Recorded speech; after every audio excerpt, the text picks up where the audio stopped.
Yon. So yo, what's up mga kapakpak? Magandang umaga sa inyo. Nandito na naman tayo, nag-iisang buraot line sa Puerto Princesa City, Palawan. Yuri Chris Lop TV. Insert natin yung partner ko si Palawan Lop. Today is Monday mga kapakpak.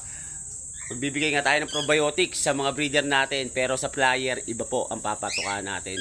Purot natural lang tayong feeds mga kapakpak. So sa breeder na nga kami nagpo-focus ngayon mga kapakpak, para healthy yung mga breeder natin, pati yung mga ilalabas nilang mga babies. So tara, i-update ko kayo mga kapakpak. Let's go.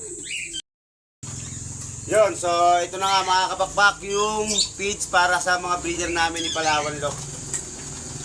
Lagyan natin ng sariling gawang probiotics.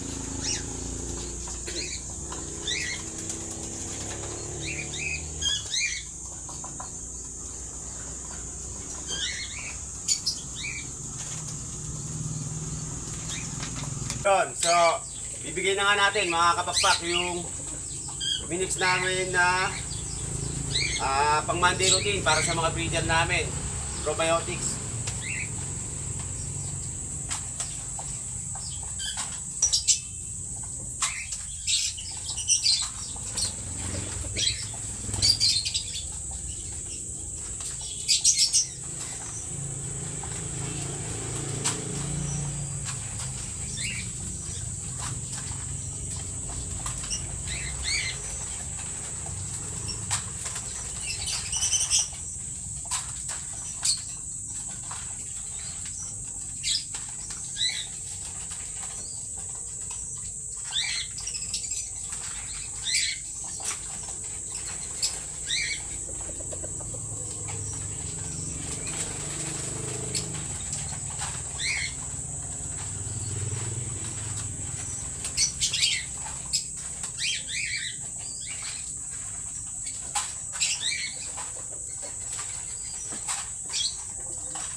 Okay na.